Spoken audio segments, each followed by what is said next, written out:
Good morning बच्चों, मैं सुशील पाठक एक बार फिर आप सभी का कृष्णा बाल विद्या मंदिर के YouTube channel online study QIC में स्वागत करता हूं। बच्चों, जैसा मैं आपके सामने विज्ञान विषय के साथ उपस्थित होता हूं, आज हम कक्षा 6 का विज्ञान विषय पढ़ेंगे। अर्थात आज जो है मैं आपके समक्ष कक्षा 6 का विज्ञान विषय लेकर उपस्थित हूं। बच्चों, जैसा कि मैंने आपको पहले ही बताया है कि विज्ञान के बिना हम अधूरे हैं और किसी न किसी रूप में हमारे जीवन में विज्ञान ने एक अपना महत्वपूर्ण स्थान बना लिया है। विज्ञान के बिना हमारे आज के कार्य ऐसे हो चुके हैं कि बिना विज्ञान के संपन्न नहीं हो सकते। दूसरा, आपने देखा जब हम दैनिक जीवन में कोई कार्य करते हैं, कभी आपने देखा है यदि हम कोई भी गेंद है, यदि कोई कांच की कोई ऐसा टुकड़ा ले लीजिए, कोई गेंद ले लीजिए, उसे जब आप लुढ़काएंगे तो लुढ़कती हुई जाती है और उसके बाद आप देखें आप वो कभी जैसे नीचे गिर जाए, गोली विस्थापित हो नीचे गिर जाए तो क्या होगा, तो आप देखेंगे कि वो जो गोली है वो आराम से रखते हैं और इधर अगर आगे गोली जाता है और किसी चीज़ से टकराती है। ठीक, टकराने का होता है वहाँ पर स्थिर होकर गोली जो विस्थापित हो समझो इधर उधर हो जाती है। उसके बाद आपने देखा गुलेल है, गुलेल से आपने देखा हम खींचते हैं, खींचने के बाद आपने देखा एक पत्थर का टुकड़ा भी जब हैं तो बहुत दूर जाता है। कभी आपने विचार किया है कि ऐसा क्यों होता है? पंखे चल रहे हैं, हमें पता लाइट आ रही है, परंतु क्या आपने सोचा है कि क्या है? कई सारे ऐसे कार्य हैं जो हम कर रहे हैं परंतु हमें उनके बारे में ज़्यादा ज्ञान नहीं है, अर्थात ज़्यादा जानकारी नहीं है। परंतु आपने देखा यदि हम कोई कार्य भी कर रहे हैं और हम कोई कार्य कर रहे हैं, करते करते करते करते हमें थकान होने लगती है और थकान ऐसी थकान होती है कि एक समय ऐसा रहता है कि हम उस कार्यों को आगे कर ही नहीं पाते और थक कर बैठ जाते हैं। क्यों होता है ऐसा?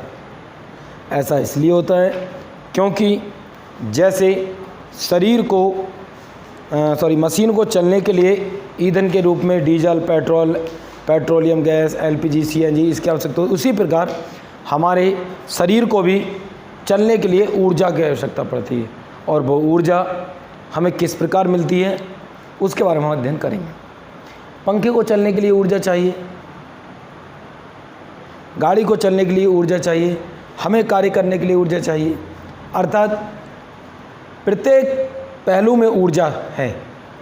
जो भी हम कार्य कर रहे हैं बिना ऊर्जा के कार्य संभव नहीं है। क्या है आप देखने, क्या अगर हमारे अंदर एनर्जी नहीं है, हम थके हुए हैं तो हम कर नहीं, हम क्या जब हमारे अंदर एनर्जी आ जाती है और जो है हम अपने कार्य को बहुत अच्छी तरह से कर पाते हैं, जैसे ही वो ऊर्जा हमारी समाप्त हो जाती है हम थक जाते हैं, फिर हमसे कार्य और नहीं होता है।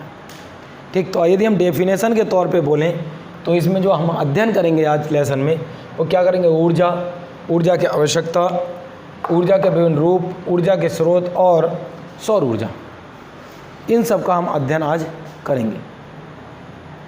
आप देखेंगे अभी मैंने आपको चर्चा की ऊर्जा के बारे में, तो ऊर्जा की आवश्यकता है यदि हम इसके डेफिनेशन के तौर पे बोलेंगे तो जो भी हमारे कार्य करने की क्षमता है, कोई भी हो, जो हमारे कार्य करने की क्षमता है, कुछ भी कह लीजिए, वो क्या है, वो ऊर्जा ही तो है।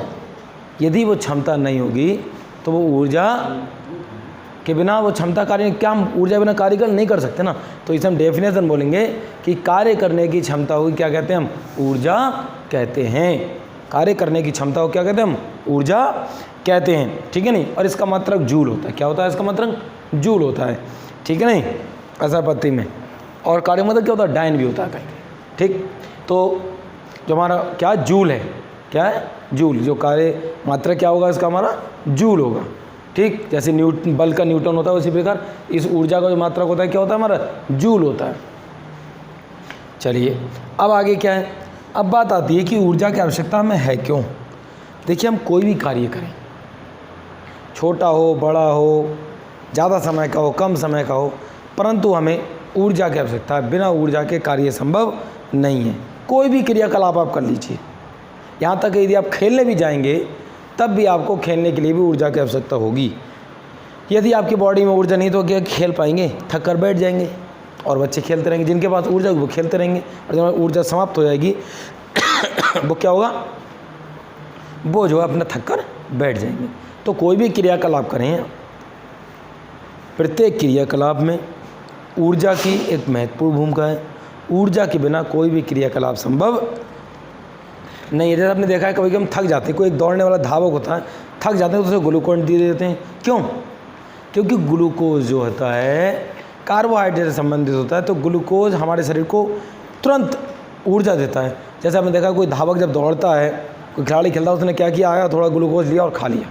क्यों? वो ग्लूकोज जो है हमारे शरीर को तुरंत ऊर्जा देता है और हमारा शरीर ऊर्जावान बन जाता है और हम कार्य करने के लिए चल पड़ते हैं और हम कार्य करने लगते हैं। तो बिना ऊर्जा के हमारा कार्य संभव नहीं है। कोई भी चीज़ हो, कोई मशीन हो, हमारा शरीर हो, अदरवाइज कोई भी चीज़ हो, वो बिना ऊर्जा के नहीं चलती। ऊर्जा की उसे चलने के लिए, जितने भी आप, चाहे वो पंखा हो, बाइक हो, कोई भी हो, उसे चलने के लिए ऊर्जा की आवश्यकता पड़ती है। बिना ऊर्जा के नहीं चल सकते। तो हमारे जीवन में ऊर्जा की आवश्यकता एक महत्वपूर्ण स्थान रखती है ऊर्जा, और हमारे लिए ऊर्जा की एक बहुत ही बड़ी आवश्यकता है। बिना ऊर्जा के हम कोई कार्य संभव नहीं कर सकते। आगे देखिए क्या होता है। अब आगे बात आती है कि ऊर्जा के बारे में पता लग गया, हमें ऊर्जा की आवश्यकता होती है पता लग, परंतु ऊर्जा के विभिन्न रूप क्या हैं। आपने देखा होगा ऊर्जा के विभिन्न रूपों में, आपको बता दूं, एक नाम सुना होगा आपने, यांत्रिक ऊर्जा। उसके बाद आपने सुना होगा ऊष्मीय ऊर्जा,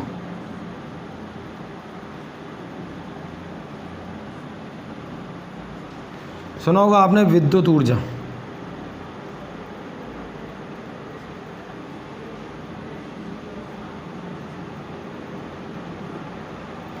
इस तरीके से आपने ऊर्जाओं के बारे में अध्ययन किया होगा, ठीक है नहीं। और भी ऊर्जाएं हमारी आप देखेंगे, यांत्रिक ऊर्जा है, ऊष्मीय ऊर्जा है, हमारी विद्युत ऊर्जा है, ये सारी चीज़ें हमारी इसमें आती हैं। तो ये ऊर्जा महत्वपूर्ण है जो हमारे लिए बहुत ज़्यादा इम्पोर्टेंट है।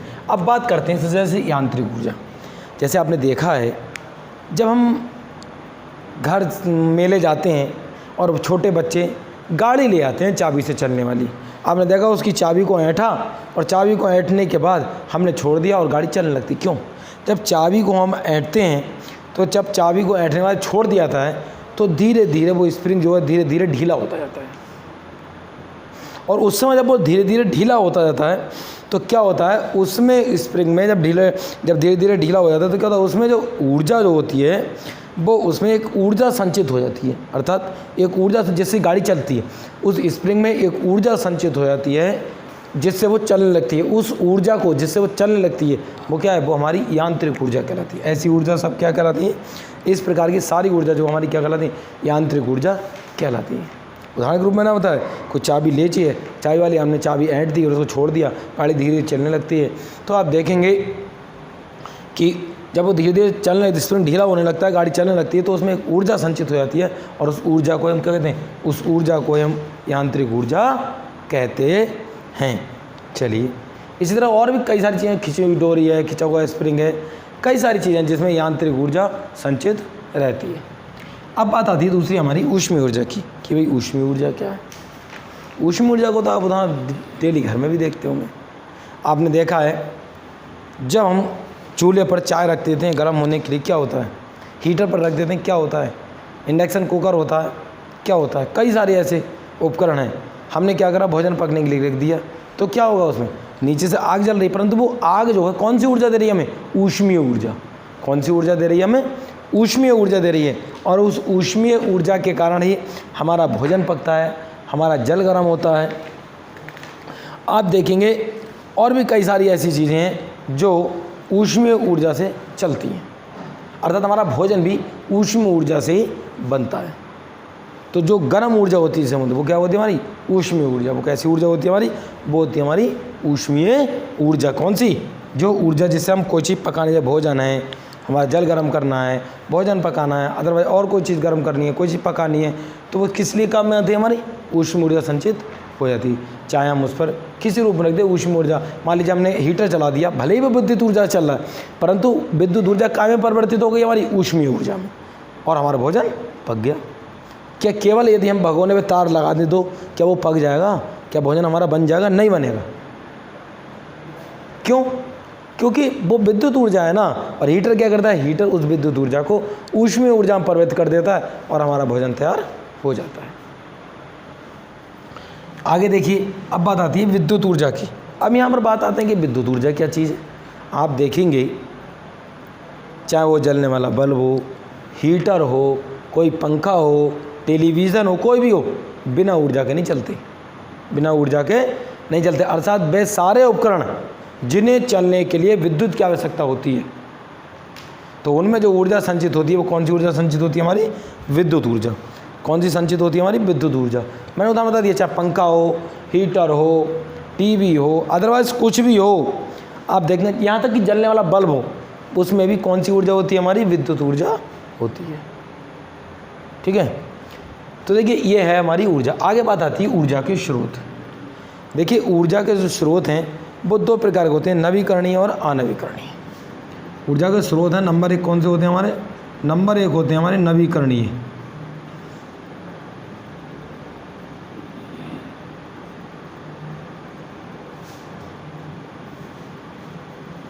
नवीकरणीय स्रोत होते हैं और दूसरे होते हैं अनवीकरणीय।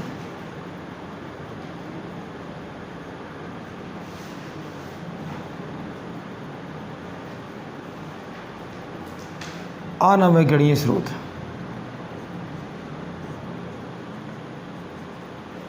अब यहाँ पर नवीकरणीय और अनवीकरणीय स्रोत का मतलब होता है कि जिससे हमें ऊर्जा मिलती है, जिससे हमें ऊर्जा मिलती है। जैसे आपने देखा है, स्रोत के रूप में हम नल से पानी लेते हैं तो क्या ज़मीन में पानी का स्रोत है, उससे हमें जल प्राप्त हो रहा है। इसी प्रकार जो ऊर्जा के स्रोत हैं वो दो प्रकार के होते हैं, नवीकरण या अनवीकरण। देखिए कुछ स्रोत तो ऐसे स्रोत ऐसे होते हैं जो कि हमें ऊर्जा उनसे लगातार मिलती रहती है, जैसे सौर ऊर्जा।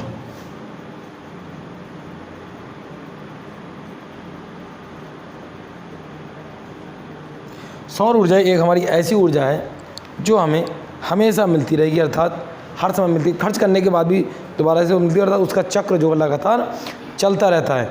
तो क्या हमारी सौर ऊर्जा। इसी प्रकार आपने देखा है पवन ऊर्जा,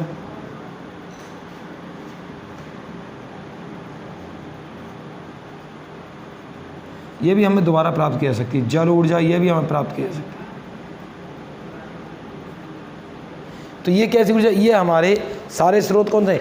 ये सारे स्रोत हमारे जो हैं नवीकरणीय, अर्थात इनमें यदि एक प्रकार से हम खर्च भी कर दें तो हमें पुनः प्राप्त हो जाती है। और अनवीकरणीय कौन सी? अनवीकरणीय वो स्रोत होते हैं जो एक बार खर्च हो जाएं तो दोबारा होने, अर्थात उनका भंडार जो सीमित है, जो एक बार खर्च हो उन्हें दोबारा प्राप्त नहीं कर सकते, नया ही लाना पड़ेगा हमें। तो अनवीकरणीय स्रोत में कौन सा है? जैसे हमारा कोयला,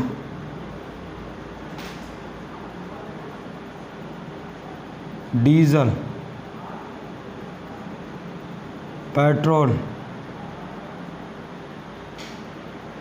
आप देखेंगे कि ये सारी चीज़ें हमारी जो कि हमें जो है पुनः, यदि हम कोयला एक बार खर्च कर नहीं हो, पुनः प्राप्त डीजल खर्च करें, पेट्रोल नहीं मिलेगा, दोबारा नहीं मिलेगा। दोबारा का मतलब क्या है? दोबारा मतलब ये नहीं कि पंप पे जाएंगे तो नहीं मिलेगा। दोबारा का मतलब ये जो हमने बाइक में एक बार डाल दिया वो खर्च हो गया, उसे हम पुनः प्राप्त नहीं कर सकते, हमें फिर जाके पेट्रोल पंप से उसे खरीद के ही लाना पड़ेगा। कोयला एक बार जला दिया तो वो राख बन जाता है, फिर हमें दोबारा पुनः प्राप्त नहीं होता। तो वो ऊर्जा के स्रोत जिनसे हमें ऊर्जा पुनः प्राप्त नहीं होता, वो उनसे दोबारा उन्हें पुनः प्राप्त नहीं कर सकता, वो कैसे? अनवीकरणीय स्रोत कराते हैं। और वो जिनसे हमें पूरा सौर ऊर्जा कभी बंद नहीं हो, सूर्य कभी खत्म हो जाएगा, नहीं होगा। तो ऐसी ऊर्जा हमारी कि नवीकरणीय और अनवीकरणीय दो प्रकार के स्रोत होते हैं। अब बात आती है यहाँ पर सौर ऊर्जा की। आपने देखा होगा बच्चों, सौर ऊर्जा क्या, जो सूर्य से हमें प्राप्त होती है। आजकल हमारी सौर ऊर्जा की प्लेटें भी चल रही हैं और उनके द्वारा वो ऑब्जर्व करते हैं और उनसे एक ऊर्जा बनती है और वो विद्युत ऊर्जा के रूप में नीचे पहुंचते हैं, संचित होती है। या तो आजकल इन्वर्टर भी चल रहा है सौर ऊर्जा से वाला, जिससे हम बैटरी चार्ज हो जाता है, उसके रूप में भी हम जो है सौर ऊर्जा का उपयोग करें। प्लेटें हमने घर पे लगा रखी हैं, मान लीजिए उनसे हम लाइट भी चला सकते हैं, पंखे भी चला सकते हैं। और अगर हम बड़ा उसका प्लांट लगा लेते हैं सौर ऊर्जा का, तो उससे हम यहाँ तक कि खेतों की सिंचाई भी कर सकते हैं, मगर उसके लिए बड़ा प्लांट लगाना पड़ेगा। तो हम देखें तो प्रत्येक जगह पर हमें किसी न किसी प्रकार से ऊर्जा प्राप्त होती है और हमारा सौर ऊर्जा महत्वपूर्ण है। इसके उपयोग से होता क्या सौर ऊर्जा से क्या, जो तेज़ गर्मी पड़ती है, जब अधिक सौर ऊर्जा का प्रयोग बढ़ेगा तो वो गर्मी ऑब्जर्व हो जाएगी और हमारे जो दुनिया है उसका संतुलन बना रहेगा, वरना संतुलन बिगड़ जाएगा। इसलिए जो है हमारी सौर ऊर्जा आजकल बहुत महत्वपूर्ण भूमिका निभा रही है। दूसरा, हमें भोजन से भी ऊर्जा प्राप्त होती है, ईंधन से भी ऊर्जा प्राप्त होती है। कई प्रकार हैं हमारे, बायोगैस जो गोबर से बनाई जाती है उससे भी हमें ऊर्जा प्राप्त होती है। तो कई सारी ऐसी चीज़ें हैं जिनसे हमें ऊर्जा किसी न किसी रूप में प्राप्त होती रहती है। इस प्रकार पवन ऊर्जा जो होती है, पंखुड़ी लगी होती है पंखे की तरह, जब वो जहाँ तेज़ चलती है वहाँ पर वो लगी होती है, जब वो घूमती है तो उनके साथ टरबाइन भी घूमती है और टरबाइन से हमें ऊर्जा प्राप्त हो जाता है, पवन ऊर्जा प्राप्त हो। अलग अलग प्रकार हैं जिससे हम ऊर्जा प्राप्त होती रहती है। तो कहने का तात्पर्य ये कि ऊर्जा हमारे जीवन में बहुत ही अधिक महत्वपूर्ण स्थान रखती है। ऊर्जा के बिना हम कोई कार्य संपन्न नहीं कर सकते। ठीक है बच्चों, तो आज हमने जो अध्ययन किया बच्चों, वो किसका अध्ययन किया? ऊर्जा के बारे में पढ़ा। ऊर्जा क्या होती है, ऊर्जा की आवश्यकता क्या होती है, क्यों होती है हमें, ऊर्जा के विभिन्न रूप कौन कौन से हैं, ऊर्जा के स्रोत क्या हैं, सौर ऊर्जा का उपयोग क्यों सरकार बढ़ावा दे रही है इस पर, और जो हमारे ऊर्जा के स्रोत हैं वो स्रोत कौन कौन से। ठीक है, तो मैं समझता हूँ ये आपको अच्छी तरह समझ में आया होगा और मैं आशा करता हूँ कि आप इस वीडियो को एक बार नहीं, दो तीन तीन बार देखिए, ध्यान से सुनिए, तब आपको समझ में आएगा। इससे संबंधित जो PDF है वो आपको भेज दी जाएगी और अपना कार्य ठीक साफ अक्षरों के साथ पूर्ण ढंग से करें, मन से करें और लगन से पढ़ें। धन्यवाद।